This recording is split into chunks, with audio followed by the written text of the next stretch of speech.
चलिए अब करते हैं question number 11 height and distance का।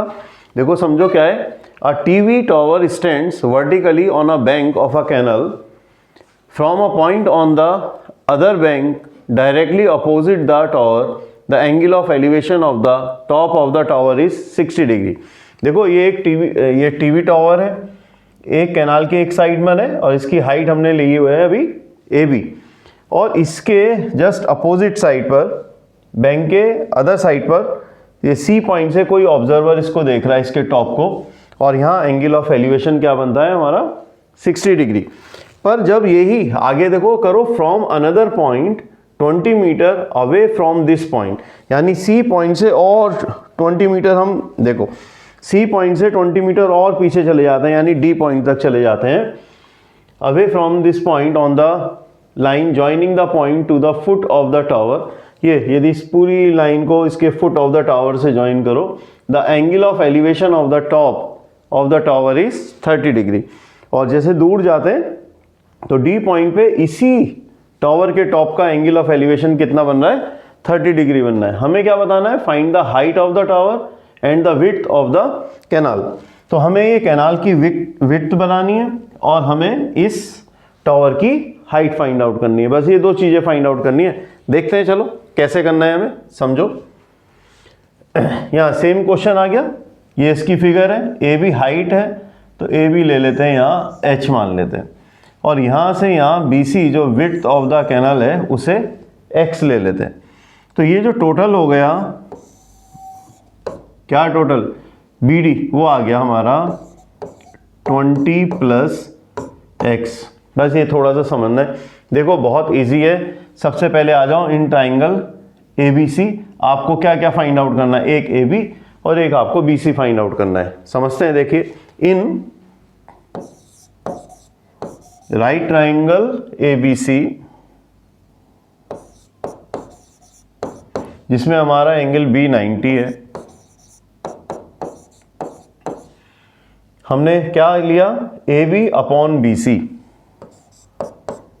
AB upon BC।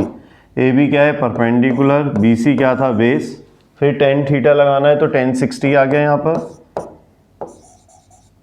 tan 60। AB को हमने लिया हुआ है H और BC है हमारे पास X is equal to tan 60, और tan 60 आ गया √3। यहीं पे सॉल्व कर लो, यहाँ H is equal to X √3 आ गया, इसे ले लेते हैं इक्वेशन नंबर 1। आते हैं आगे, अब हमारे पास एक होल ट्राइंगल है, कौन सा, in triangle ABD, in right triangle ABD में फिर हमने लिया AB upon BD is equal to, direct लिख दूं tan 30 आ जाएगा यहाँ। अब तो हमें समझ में आई गई होगी ये बात, यहाँ लिखा हमने tan 30। AB कितना है, फिर AB हमारे पास H, और BD कितना है, BD को टोटल लिखेंगे हम 20 plus X is equal to 1 upon √3, फिर by cross multiplication 20 plus X is equal to H √3। ये अब यहाँ तक आ गए, अब हमें सॉल्व करना है। देखो क्या करो, यहाँ से हम H की वैल्यू को यहाँ पुट कर सकते हैं, तो हम X फाइंड आउट कर सकते हैं, क्योंकि टू वेरिएबल्स आप कभी भी एक साथ फाइंड आउट नहीं कर सकते। तो putting the value of H from first in equation number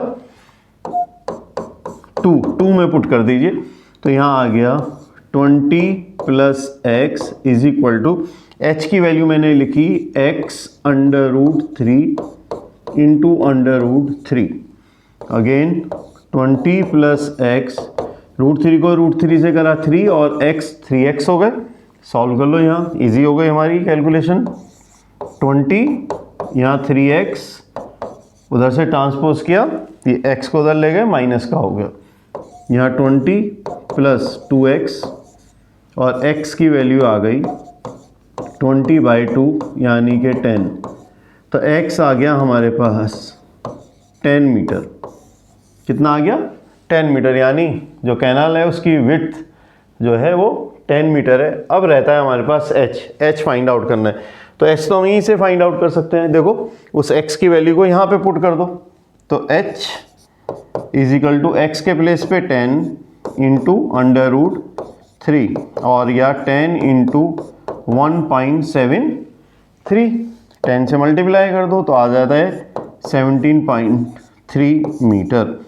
तो h आ गया 17.3 मीटर। तो हमने हाइट भी फाइंड आउट कर दी, हाइट आ गई 10 √3 और x भी आ गया, ये कितना आ गया 10 मीटर। Is it clear?